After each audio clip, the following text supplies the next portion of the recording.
the greatest scam on earth. Thomas Jefferson said, "I believe that banking institutions are more dangerous to our liberties than standing armies. If the American people ever allow private banks to control the issue of their currency, the banks will deprive the people of all property until their children wake up homeless on the continent their fathers conquered." Jefferson's warning is already here. 40 million Americans are living on food stamps. Millions more are now homeless, living in tents, all because of one institution, the Federal Reserve System.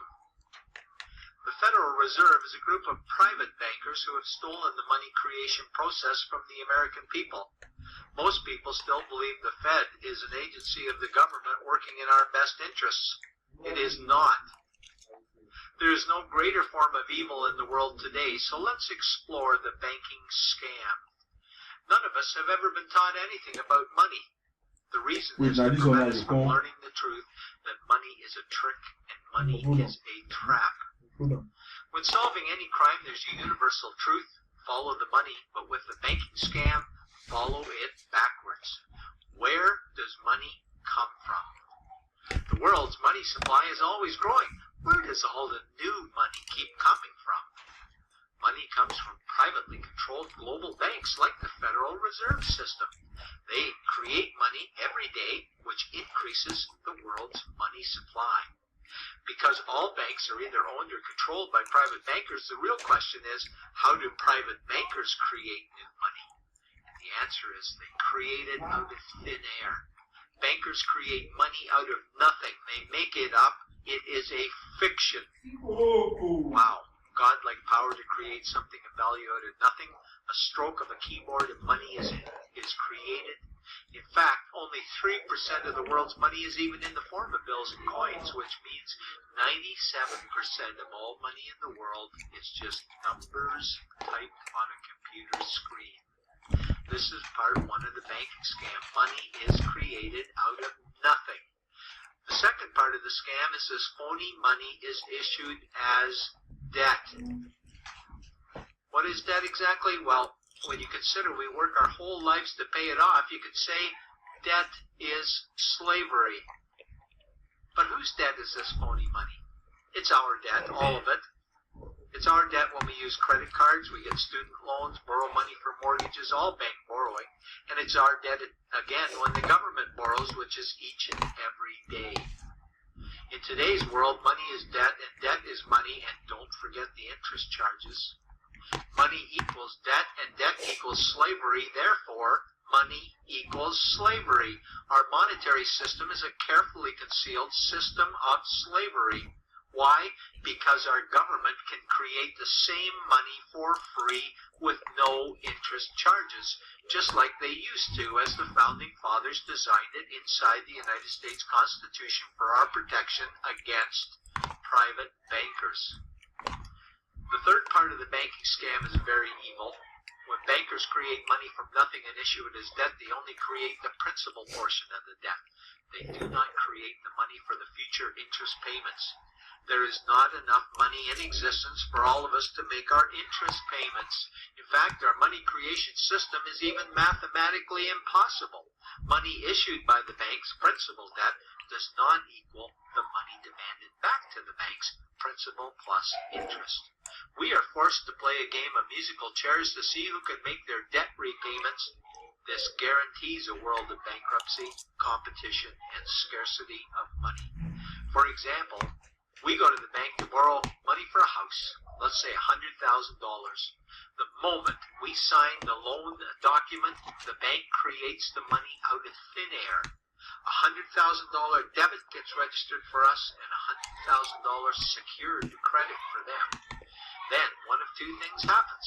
Either we give the bank 30 years of labor making house payments totaling $300,000 for the original $100,000 we borrowed, or the bank takes our house. The bankers get either our labor for life or our house, and often they get both, all for money created out of thin air and issued as debt, for money made out of nothing. This is why all the bankers end up with all the assets. The fourth part of the banking scam is inflation. People think inflation is prices and costs increase. A better answer might be the value of our money always goes down. Inflation is created every time the central banks print money, which is every day. Where does all this new money get its value? The answer is it steals its value from the existing money supply, where our savings are. Our savings are disappearing because of the new money they're printing. If money creation was in balance with goods and services, there would be no inflation. Prices would stay the same. But the reality is banks always print money, driving prices ever higher, which steals the value of our savings, making them disappear. Since the private bankers created the private Federal Reserve in 1913, the United States dollar has lost 97 cents in purchasing power. An item in 1913 that cost $100 in 2011 cost $2,230, a price increase of 2,130%. This is the banking scam. 4 parts. Private bankers create money out of nothing and charge interest on it. There is no money created for the future interest payments, and inflation steals our savings every day. In order for the banking scam to be pulled over our eyes, the bankers need help from the likes of paid-for politicians and appointed civil servants, military-industrial complex, mainstream media, multinational corporations, and the bankers' good buddies. For example, what do our banker-controlled television networks say about criminal bankers? Oh, bankers are our saviors. Chairman is man of the year. He saved the world. Bankers really do deserve their bonuses. They're so smart. And what do our banker-owned G20 politicians say we need to do?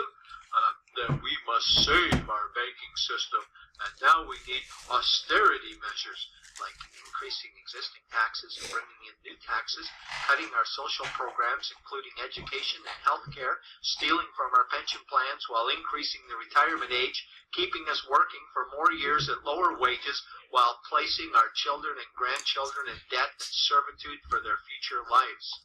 We are being lied to.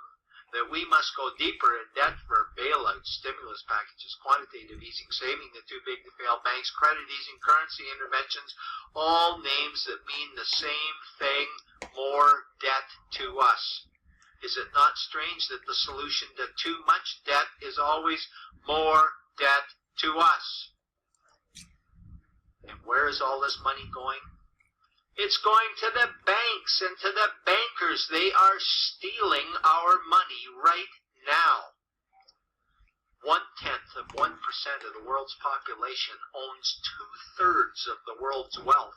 This means that 99.99% of the world's population own less than 1/3 of the wealth, a decreasing amount because these guys are stealing it. We desperately need to wake up to the banking scam. It is time for change. To retake control of our money system, we must stop supporting the banking scam. Lincoln said the government should create all the currency and credit needed to satisfy the spending power of government and the buying power of consumers. Money will cease to be master and will then become servant of humanity. Jefferson said the issuing power of money should be taken from the banks and restored to the people to whom it properly belongs. It's a pyramid scheme, and we, the people, are the bottom layers of the banking pyramid. Without our support, the banking scam collapses. We have to do it ourselves.